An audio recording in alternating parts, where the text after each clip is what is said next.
Mary Nichols. Good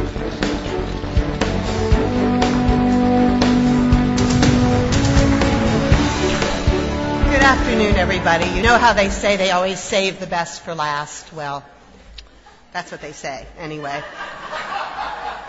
So, thank you all for being here and for saving some of your energy for what I think is going to be an extremely interesting panel. You know, we heard this morning about the magnitude of the risks that California is facing from climate change. And the increasing frequency and severity of extreme climate events is really just the latest wake-up call in a series that are calling us to act to combat climate change. As Governor Brown said, we may keep trying to hit the snooze button, but that alarm clock just keeps ringing. In California, we know that our sunny Mediterranean climate, our diverse natural resources, our incredibly valuable ecosystems and habitats are actually the basis of our growth and our continued prosperity. And we also know that all of these things are especially vulnerable to both extreme events and changing trends. So, in a way, it's really not that surprising that California has been leading efforts to mitigate and adapt to climate change. And I did use both of those words, mitigate and adapt, but I want to make it clear that we really are doing both of those things. California has established a broad policy framework to reduce emissions throughout the economy. Through AB 32, the most comprehensive and ambitious regulatory climate program in the United States, our state will reduce emissions to at least 1990 levels by 2020. We're cleaning up our electricity supply, and through the leadership of our next speaker, as well as our current governor, we will generate at least 33% of our power from renewables by 2020. We're cleaning up our vehicles, and we've worked with automakers to reduce greenhouse gas emissions from conventional vehicles by 50% by 2025. We are also a leading and growing market for zero-emission electric and fuel cell vehicles, and we've established rules that will ensure that these technologies account for at least 15% of the new vehicle market in our state by 2025. We're committed to growing our communities in a smarter, more sustainable way that will provide more options for biking, walking, and taking public transportation. We'll create healthier, more connected communities while reducing emissions, congestion, and transportation costs. And in all that we do, we're emphasizing efficiency to save consumers money and to minimize the costs associated with developing a model sustainable growth economy for California. Through these efforts, we hope to minimize the impacts of climate change, but we also know that we can't avoid the impacts which we're already experiencing.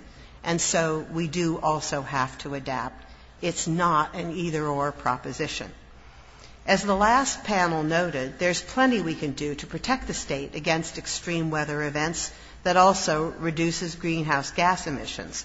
In the area of energy, for example, more solar power will reduce the need for peaking plants as temperatures warm so that we can air condition our homes as we need to and do it in a way that's more efficient and costs less. Updating the energy grid to be smarter, more flexible, and more resilient not only protects us against blackouts during extreme heat events or storms, but also increases the energy efficiency of the system as a whole. In the future, and indeed already in some parts of the world, electric vehicles can provide our homes and critical infrastructure with backup power if and when blackouts do threaten. Clearly, the world is watching and following what California does, and it's banking on our success. I just returned from the Global Climate Conference in Durban, where stakeholders and policymakers from around the world kept flooding me with questions about what California was doing and lined up to say positive things about our leadership. It was really a heady experience. And I owe a great deal of the opportunity to be able to do that to our next speaker, Governor Schwarzenegger, who deserves a lot of the credit for having put California on this path. Our current governor certainly also deserves the credit for enhancing and building upon it. Together, the continuity of vision and policy from a Republican administration to a Democratic administration, especially given the current divisive political climate, only serves to cement California as the technology, policy, and market leader on climate change issues. Of course, Governor Schwarzenegger is a stranger to no one. He led our efforts in the climate arena throughout his 2 terms, and he continues to lead on this effort on the international stage. He's shown us that what's good for the planet can also be good for job growth and prosperity in our state. We're also fortunate to have in conversation with Governor Schwarzenegger Matt Peterson. Matt is the president and chief executive officer of Global Green USA. He's led this organization since 1994. Matt was instrumental in promoting a green vision for building New Orleans after Hurricane Katrina, which has led to the greening of New Orleans' schools and homes and the building of a sustainable village in the lower 9th Ward with affordable housing and a community climate action center. Matt has been lauded as a green all-star by Outside magazine, and in May 2008 he was appointed by the Sir Edmund Hillary Institute in New Zealand to be the inaugural Hillary Fellow. So please join me in welcoming Governor Arnold Schwarzenegger and Matt Peterson to the stage.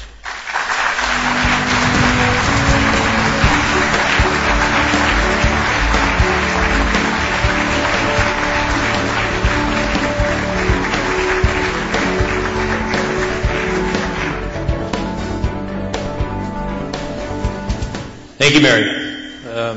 Very kind introduction, and thank you for Governor Schwarzenegger to make it here. I know you had to take a break from a film set to join us today, and I know Governor Brown and everyone here appreciates it very much to have your leadership present on this stage today. Well, thank you very much. It's nice to be here, and thank you to Governor Brown for inviting me to come here today and to close out the conference. And I want to say thank you to Mary for the wonderful words that she has said, and thank you also for so many members of my administration that are sitting out there. It's great to see all of you, and to see Susan Kennedy, and it's great also to see Fran Parfley, who has been really the one that has been behind a lot of this legislation, and so there was a lot of help that got in there in order to make all this happen. So it's great to be here, and it's also weird in a way because just at 10 o'clock at night, like you said, I was still in a movie set, slamming a guy's head against the rail of a bridge. So now all of a sudden, I'm sitting here and talking about the renewable energy and about the green future of the world and stuff like that. So it's nice to be here. We expect great things from you back on the film set and here on the stage, so thank you. I wanted to start with the topic of today has been adaptation. And in the previous panel, there was a discussion about in the last heat wave, extreme weather events in the last heat wave in 2006, about people in Fresno and Central Valley who died, were found dead because they weren't able to turn on the air conditioning. Maybe they were afraid they couldn't afford their energy bills if they did that. And we know that with climate risk, the extreme weather events, that the most vulnerable in our population are at the most at risk. And that's true around the world. The UN did a study last year. They released that women and girls are on the front lines of climate change, as well as is including amongst the most vulnerable populations in Africa and parts of Asia.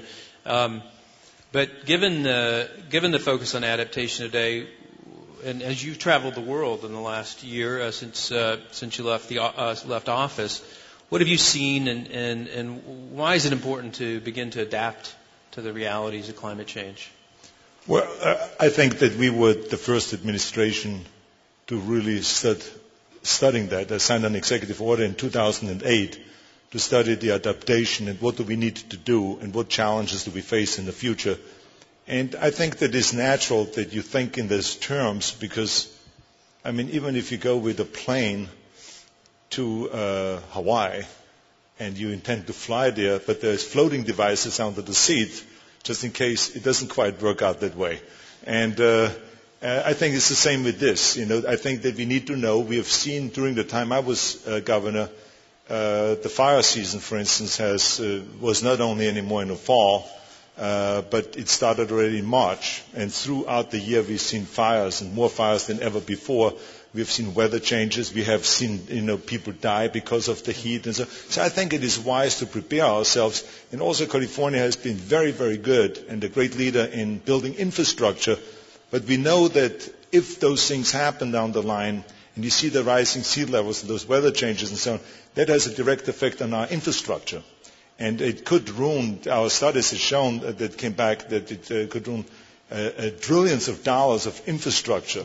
So while we have made a commitment to $60 billion of building new infrastructure, and with matching funds it's $150 billion, I think we want to build it in such a way that it doesn't affect infrastructure. So I think the more we look ahead and the more we have a vision of the future and look in that direction in a positive way, but also the other way, in case things go wrong, I think we've got to be prepared. In California, I have to say I'm very proud of this state because we always had the opportunity, because of the leadership, to look far in advance.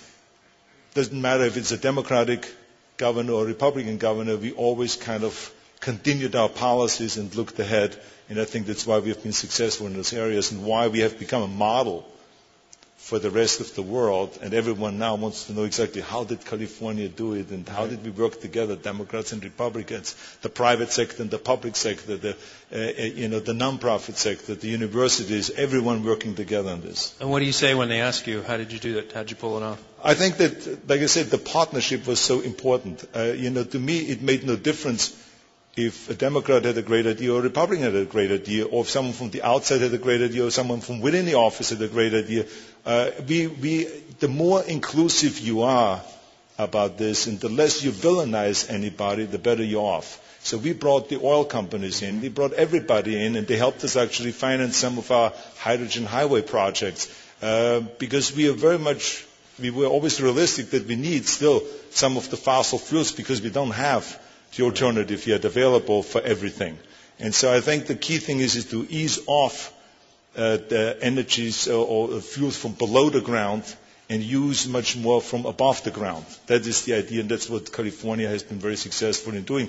And so that's why I think throughout the years, because of the participation and everyone working together, if it is, I myself, a lot of times I get the credit, but there was people like Susan Kennedy or Fran Parfley, or Speaker Nunez and people like that that really worked around the clock on this and were experts in that before I ever came into the office, and they were very helpful in making all of this happen. So there was a lot of people, Terry Tamminen, for instance, a great environmentalist who was my advisor, so there was a lot of people that were very helpful in that. Yeah, a lot of great people that really helped lead the way.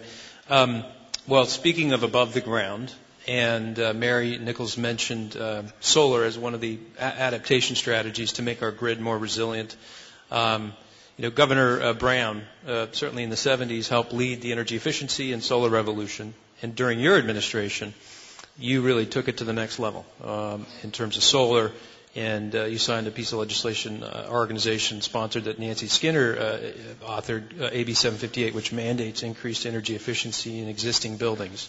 And we know that combining energy efficiency and solar is critical to making the grid more resilient and making sure that we don't have the crises that we've seen in different parts of not just California, but across the country and the world.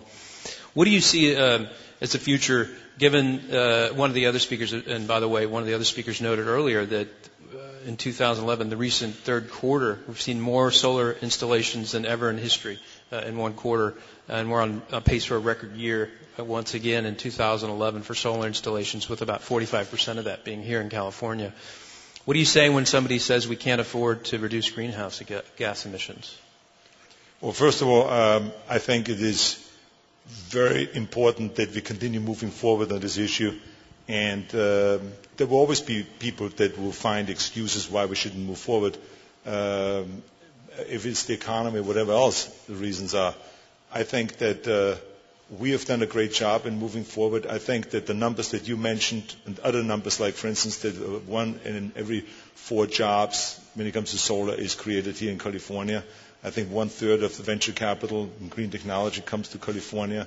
I think that a very important number is to pay attention to is that how the cost of solar energy has dropped by 25% over the last few years, which is very important because you got to drop the costs of all of this. If it is with electric cars, if it is with renewable energy, the more you drop the costs and the more we find technology to do that, that's exactly what happened with cell phones, and that's why you see 4 billion people out there now being able to communicate with each other.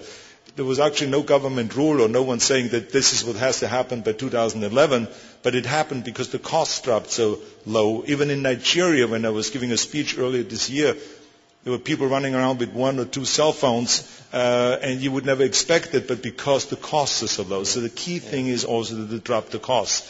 But I think that we have seen great progress, and I think we have to continue pushing that. And it is, I think, wrong to just talk, when we talk about solar or renewable energy, to talk just about the benefits it has to fight global warming or global climate change, because that will be really talking very one-dimensional. I think that we should look at it much more like a four-legged stool and talk about climate change. Yet that should be one of the legs. But the other one is the job creation. That in California, it has really helped our economy. In 2007, 2008, we had a $1.8 trillion economy, GDP. Now we have a $2.1 trillion GDP, and it's largely because of green energy and green technology. That industry has grown. As a matter of fact, that sector has grown 10 times faster than any other sector. So we should talk about that job creation. No matter where you go in the world, people love to have a job. So let's talk about it, because the other side always will talk about how you lose jobs and how the economy goes down if you go green. The fact is the economy goes up. Yeah. We've seen it in Germany. I mean, what has happened, there, the solar was in 2007, they produced almost 4,000 megawatts. Now they're producing 17,000 megawatts, and in the meantime, the economy has grown, and they're now the powerhouse of Europe because of that. So I think going green is great for the economy. It's great for job creation. But at the same time, we also should always talk about the health aspect. We have 100,000 people a year dying in America because of health-related, because of pollution-related illnesses. So why shouldn't we talk about that? That we are actually helping people stay alive by going green. When you talk about 100,000 people, we are talking about more than die in Iraq and Afghanistan, drunk drivers, car accidents, suicides, homicides, all of these things together. It's more dying because of pollution-related illnesses. So let's stress that when we communicate with the public, with ordinary people, so we buy in also, so they buy into this idea of going green and going towards a green energy future. And of course, national security.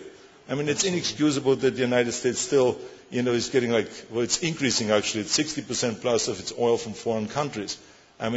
Where's the independence? Where's the national security? And that's why I am a big fan of the military, because they've recognized that, and they are now, for instance, doing business with SolarZyme, which is a company right here in San Francisco that produces algae-based fuel. Now, the United States Navy now is using it for their fleet. And their goal now is by the year 2020 to have 50% of the entire fleet powered by algae-based fuel.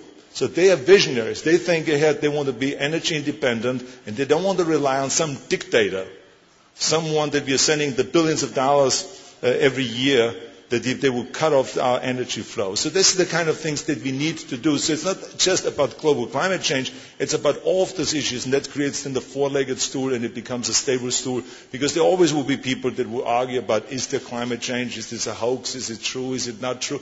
Let them have those debates, that's fine. But what about the other three issues that I just mentioned? So they will be for that. That's why a lot of Republicans like Secretary George Shultz endorsed all of our climate change policies and all of our renewable policies, because he's a big fan, because of all the other things also.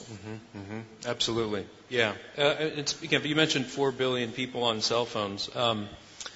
The International Energy Agency recently estimated that we could be hitting a 6 degrees Celsius, nearly 12 degree Fahrenheit temperature increase by the end of the century, 2100.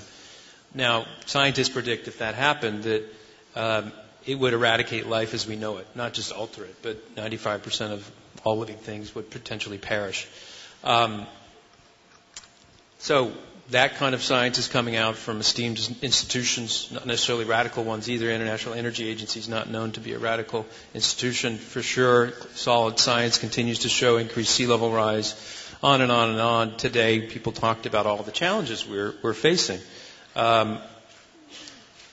But when you look at the Republican field of candidates, there are a couple that have really, switched. Certainly Newt Gingrich, now sort of famously sitting on the couch with Nancy Pelosi talking about the need to act on climate change, and Mitt Romney, but whomever it might be, what advice would you give, given the realities you just talked about, of the four pillars of benefits of action on climate change? What advice would you give to a candidate who wants to lead this nation and the great prosperity that we could have if we really tackled this challenge with the robust manner that you did? Well, first of all, I'm not going to get into the debate Republicans versus Democrats, simply because I myself was a victim of that. Yeah. When I ran in 2003, I said that I believe very strongly that we can protect the environment and also protect the economy and pump up the economy. And that I see the oil wells in the background. I remember when I had this press conference up in Santa Barbara, and I said, in the background you see the oil wells, and you see the drilling that went on here in California. That will never happen again. This is the past. We're going to the future. We're moving forward. And people didn't buy in, and they said, he's a Republican. He's just saying that to get elected. And they just couldn't believe that I really wanted to protect the environment. But just because of the R in front of my name, they just didn't buy in.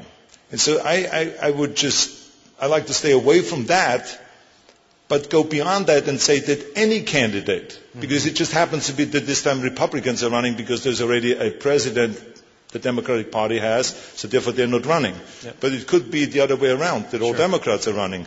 So no matter who is running, and if it is on a national level or on a state level or on a local level, I think that people ought to think about an energy future. Because the more we look ahead, the better it is. We know that oil is going to run out eventually. We know that fossil fuels, any energy from below the ground, is very, very damaging to our health and kills people. We know that energy from above the ground gives us the ultimate of energy freedom that anyone can go and tap into. We have an endless amount. I think every candidate should know that in 1 hour, the sun that comes down to our earth in 1 hour is an equivalent of a whole year of energy use in the whole entire globe. So that's how much energy we get from the sun. So why not use that? It is there forever. It is there, and it is cheap. So let's use that energy, and let's use energy from above the ground. So that is the important thing, and let's not be narrow-minded about that. And let's not villainize it, and let's not use those kind of simple things like Solyndra and say, look, they failed, so therefore the industry is no good. Right. When in fact, at the same time, there were restaurant chains that failed, there were auto places that failed, there were, manufacturers that failed, and, there was all kinds of businesses that failed at the same time, and no one talks about that. So, businesses failed because there may be, they did not start that business and say, let's fail. They did their best that they could, but they made mistakes. That's the way it is in business. When you make mistakes, you fail.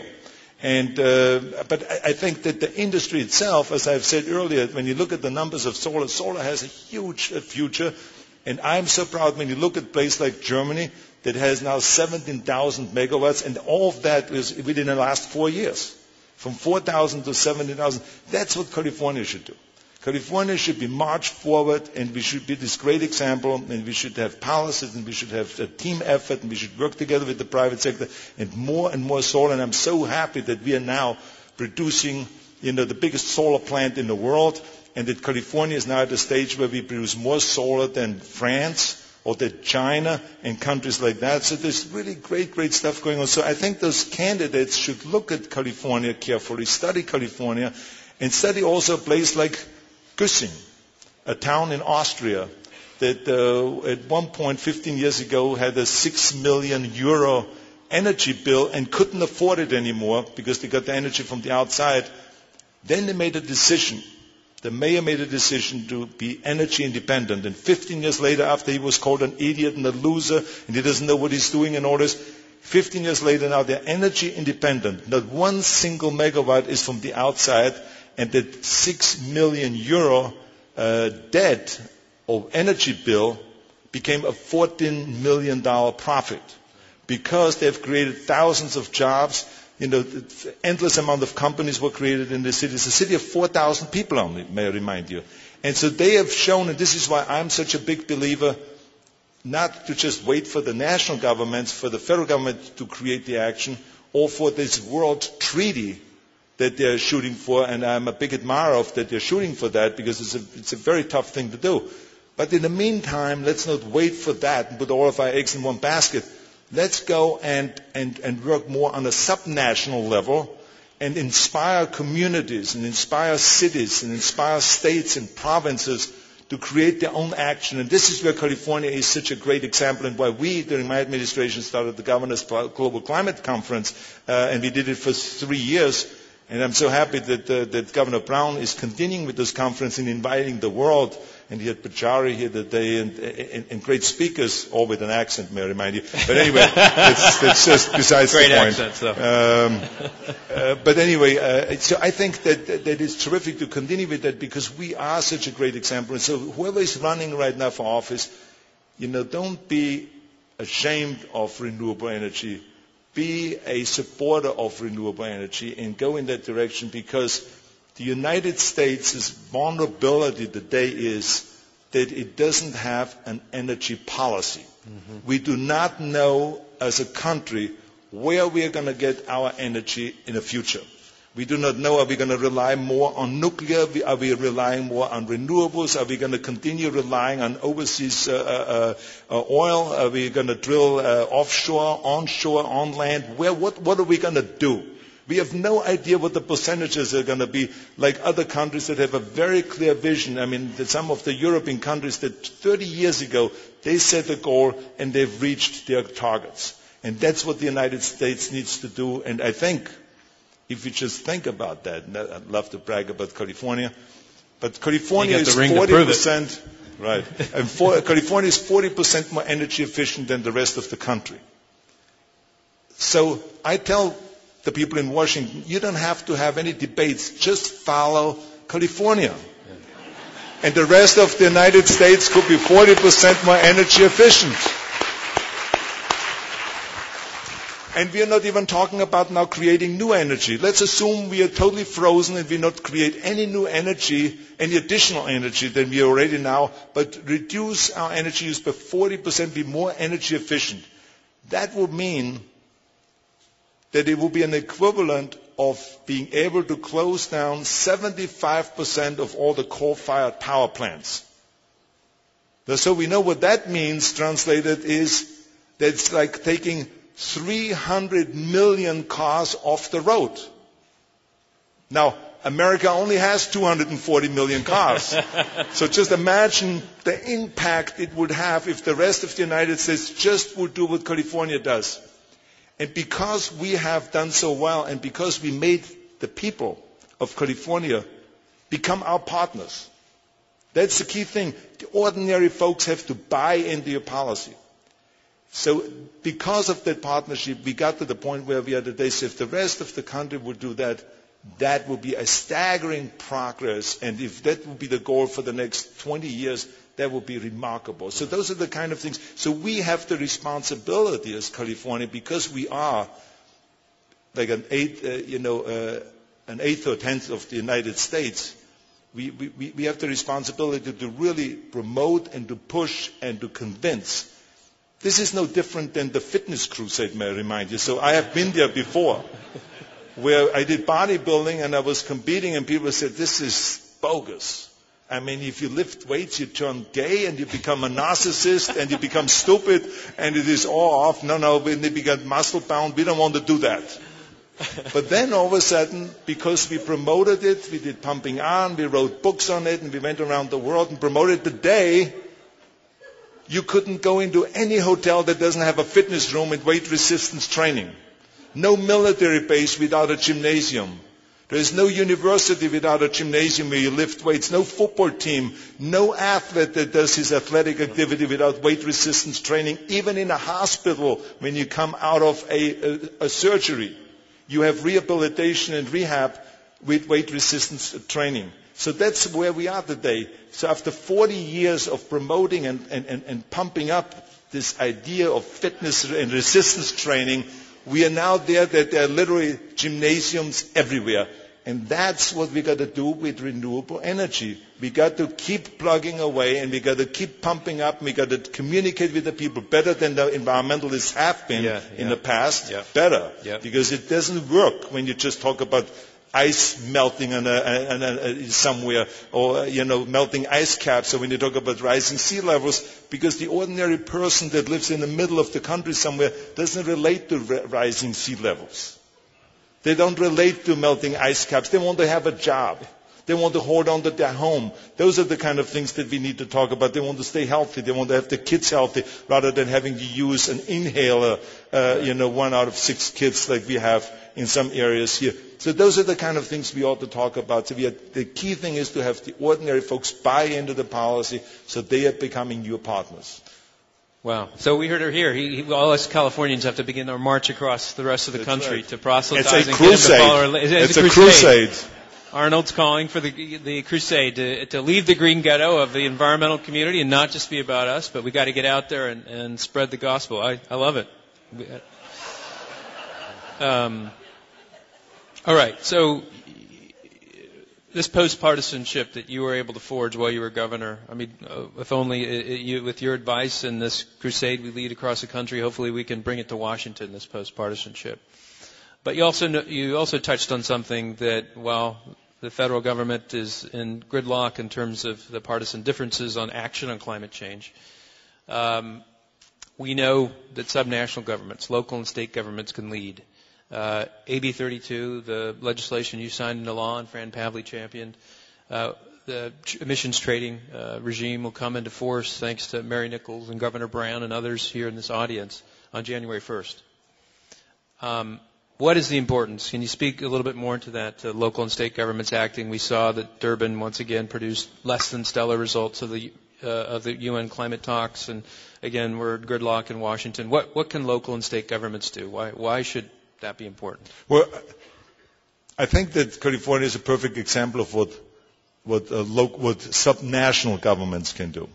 I think I mentioned earlier Güssing in Austria is a perfect example of what a little town can do. I think it is very important that to recognize what the UN is trying to do and what the world, what all of those countries are trying to do, is an admirable kind of a goal. And I have the utmost respect for Secretary General Ban Ki-moon for his continuous effort in putting the spotlight on this issue and making this his passion. He's very passionate about that. But while they are negotiating, and this is a very difficult thing to agree to, may I remind you, just simply because we have developing world and the developed world trying to come together and decide what each one's responsibilities are. And it's a very sensitive thing to negotiate simply because we cannot go to the developing world and say, look, you've been riding bicycles all along. Keep riding the bicycles. It's much better for the environment while we're driving our cars. So they are just becoming part of the petroleum party. They are now getting their first car. So now you can go to someone that is getting his first car and has saved for 30 years to say, give me the key back, keep your car in a garage and keep riding the bike. So that's the wrong attitude. And that's sometimes the attitude the developed world is telling the developing world. I'm totally against that idea because you've got to be more sensitive about it. What is more important is that we show them the technology. That yes, you can drive your car, but drive an electric car. And let's concentrate more on producing a cheaper electric car and an electric car that looks like a car. Because so many times, for some reason or the other, and don't ask me why, that when a car is on an alternative fuel, it all of a sudden looks different and has a different size. Instead of building a Rolls-Royce with an electric engine and building a Corvette with an electric engine, because you can have a much faster acceleration with an electric. We have seen it with Tesla. I mean, I stepped into the Tesla and I stepped on the gas pedal. It almost ripped my head off. Yeah. Because it's so fast to check it, because you don't have the transmission and all of this other stuff that holds it up. Yeah. So I think the key thing is technology. We got to stress technology, and we got to go and not rely just on this world agreement and put all of our eggs, like I said, in this one basket, but us subnational governments, as communities and cities and states and provinces, with a lot of things that we can do. Look at all of the stuff we have done. Starting building a hydrogen highway. It has nothing to do with the federal government. Or the Green Building Initiative to make government buildings more energy efficient, or the low carbon fuel standard, or AB 32, or the Million Solar Roof program. All of those things have nothing to do with the federal government. Yes, it is better if the federal government shows leadership and we can work together with the federal government like we have with the Obama administration with the tailpipe emission standards. Right. You know, that we did a great job. It's something that Fran was the one that has fought. Way before I even came into office, she already has worked on that. And then we wanted to do it on a national level when we were successful, and she and I went together to the Bush administration. I remember it was a funny trip. And and I wanted to take Fran there because I wanted to show to her that I'm not pulling back because it's the Bush administration. I want you to be there firsthand when I talk to Secretary Johnson. And we gave him hell together. It was so much fun having her there because this woman has a lot of guts, let me tell you. She does. And she just laid on this Secretary Johnson, and it was just wonderful to see that. But we didn't get it done under the Bush administration. But the Obama administration then adopted our policy. So that was a huge victory for California. Again, the world has seen what subnationals. So the world has seen firsthand of what power subnational governments have. And look, the United States has been designed that the states are kind of the laboratories. That we test things first, as much as we as a state always say to cities and the local community, you try it first. So that's why I say all great movements actually start at the grassroots level. This is why I am always saying, don't wait for this big world agreement. Let them struggle. Let them fight it out. Eventually they're going to be successful. And, you know, Nelson Mandela once said that people always say something is impossible until someone does it. Right? And it's true. As soon as we do it and the world comes to an agreement, which I think they will one day, it doesn't matter if they fail along the way. I can tell you, when I was lifting weights, there were many times when I tried a certain lift and I failed. And I failed again and I failed again and failed again, but then one day I did it. Yeah. And this is why when we did, a lot of times when we worked here in California on certain policy or on certain initiatives, like I remember redistricting, it failed like 5 times, but the 6th time we won. Even though the press came to me after the 5th time and said, Governor, don't you get the message? The people said 5 times, no, give it up. I said, no. I've learned better from all the lifting I did, that you never give up. And we won. Yeah. And the same eventually will be with the UN and with the global climate issue, with the Kyoto. Man, they're looking for a sequel. I'm coming from the movie business. I love sequels. So believe me, eventually they're going to have a sequel and they get it done. But in the meantime, let's focus on what this won't start Canada. That's right. Canada won't be in there. But let's focus on what subnational governments can do. Let's focus on what ordinary folks can do to participate and to make it happen and to create this great energy future, a green energy future, and the vision. It's all about vision.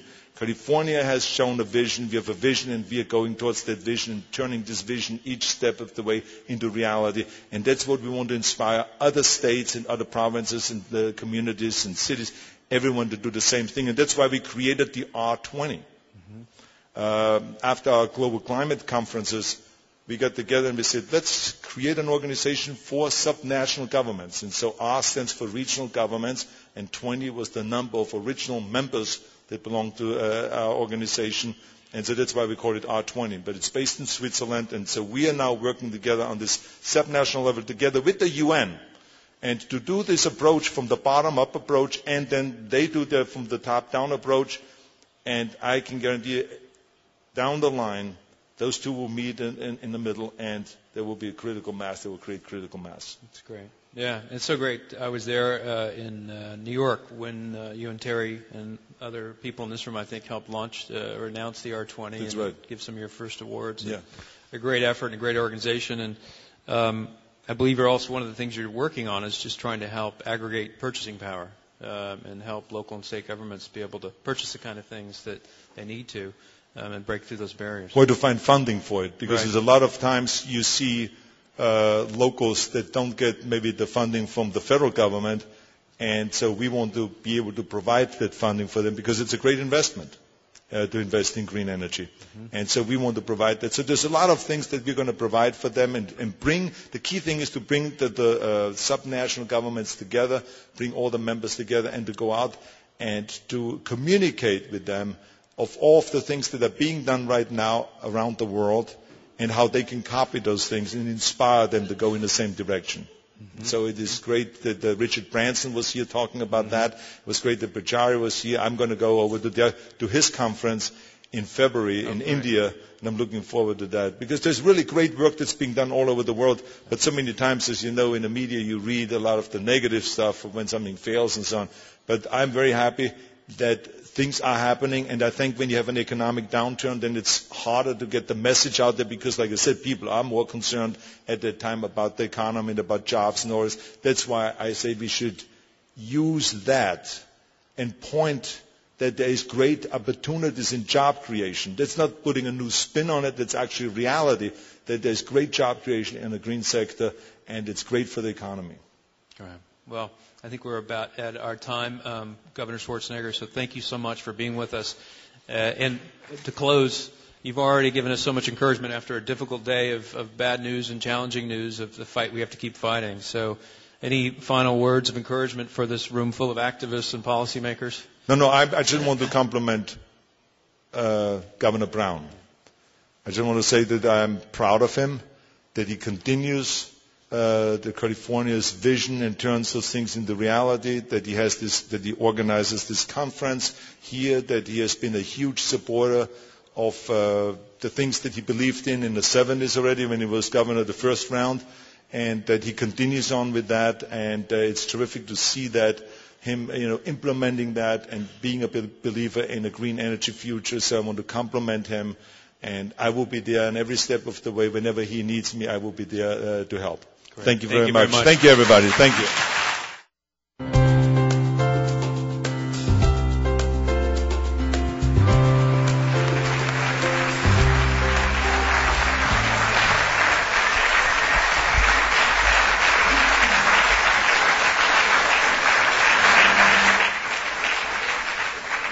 Thanks so much, Governor Schwarzenegger. And how about that Matt Peterson? What's his next interviewing gig going to be? That was terrific. Thank you both for a really excellent and encouraging panel.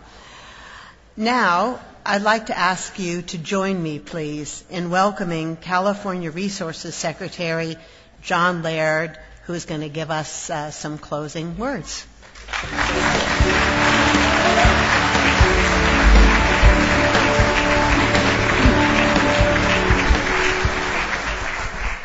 Thank you very much.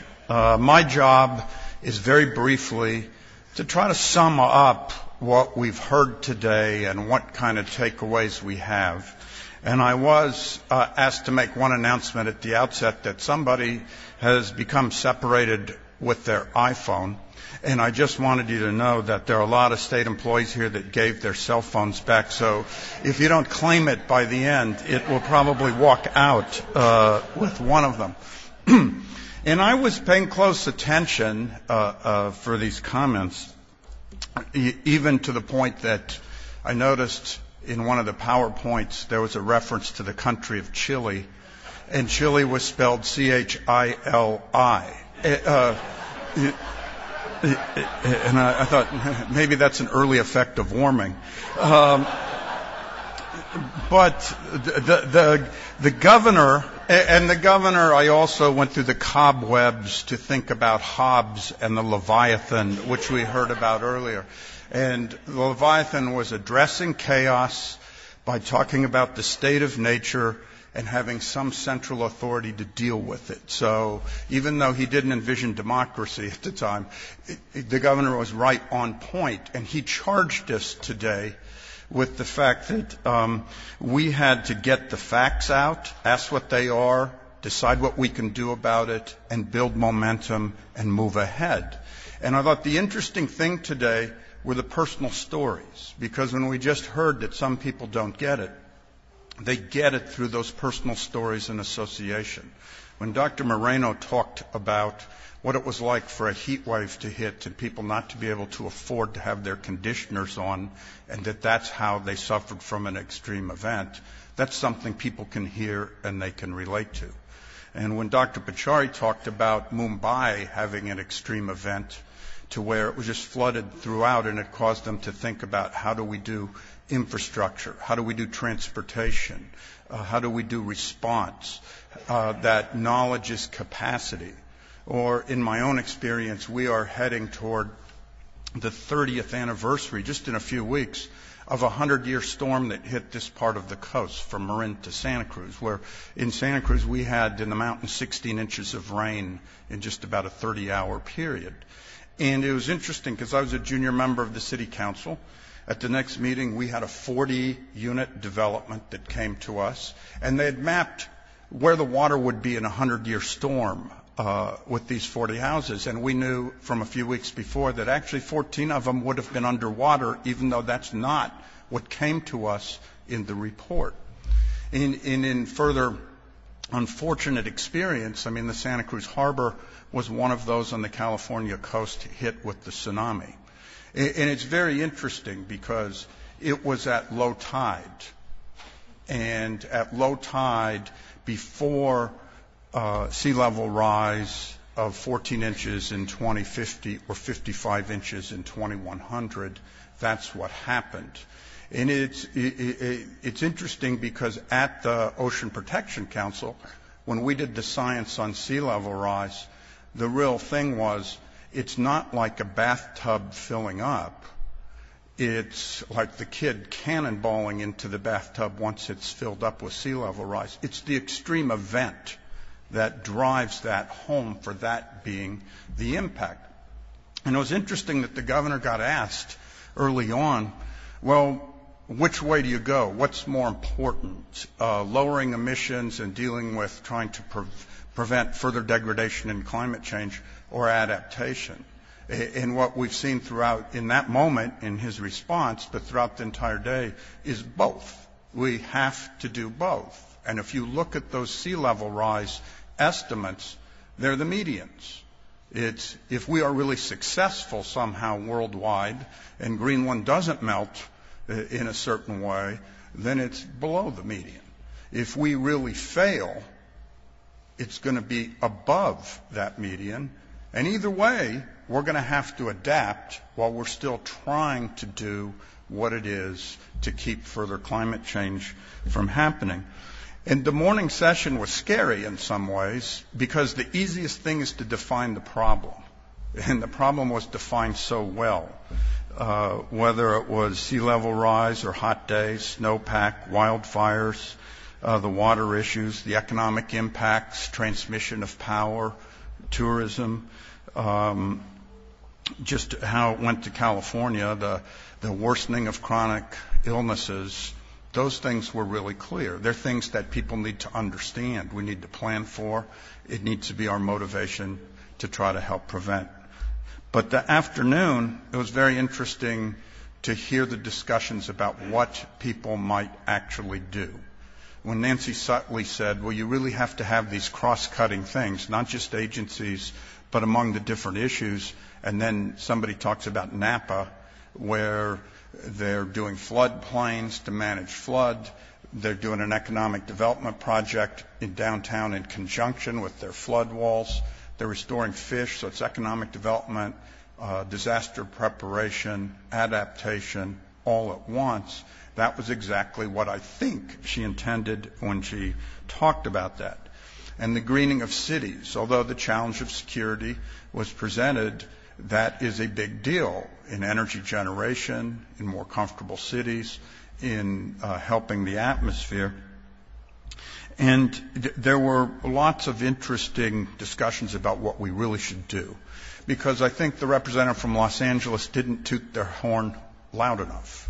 They have added 3 million people in that basin in the last generation on the same amount of water. They have used efficiency to provide for their growth. And yet, as Paul Wenger said from the Farm Bureau, when that happens, you have to have a reliable source. When you conserve more down to more of a nub of what you need, you have to trade that conservation for some measure of reliability. While the snowpack's going away and we have a difference that we have to plan for that we don't fully understand yet. And that's why the diversification of water sources, recognizing that recycling, storage, underground storage, many different things are part of the solution, and we need to move to them sooner rather than later.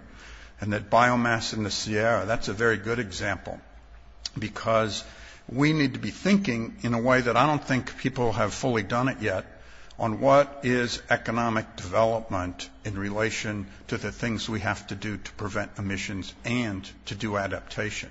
How do we make those economic development projects so that they win across the board? Biomass is a very good example of that, and the research that goes into biomass and alternate energy is key to that. That is an economic development project, and so that is something that as a state we have to continue to do.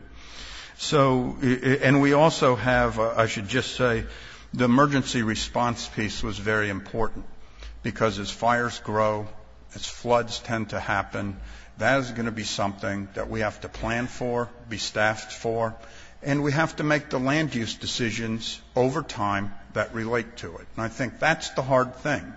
When you're dealing with denial and people are looking for strict regulation, it's for everybody here to think differently, to realize that that's coming. If we have all these gravity-based, sea level-based sewer systems or water systems, if we have homes being built, how do we think about that in trying to plan for it going forward?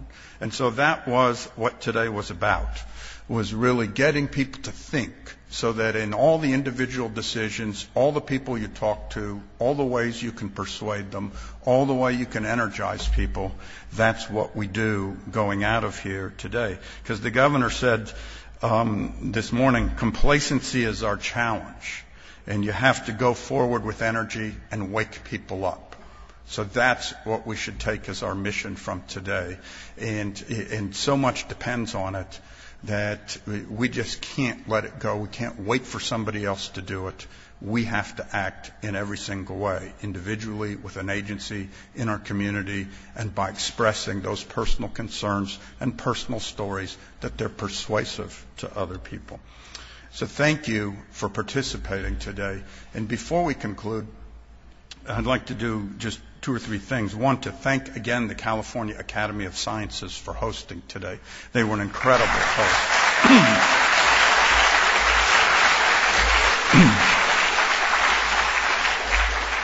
I feel like I should ask you to join the resources agency or something, since everybody... And also, we had foundations that provided funding. They were named earlier, but we really couldn't have done it without them. And 2 housekeeping notes. One is there'll be reception outside for people that want to still talk to some of the speakers or keep it going a little bit. There's shuttle buses that are leaving from right outside for Civic Center and Union Square, and that is also BART connections to airports. And so you just go outside and you'll be led there. So on behalf of Governor Brown and everybody that worked on this, and thanks for all the effort, thanks for being here today.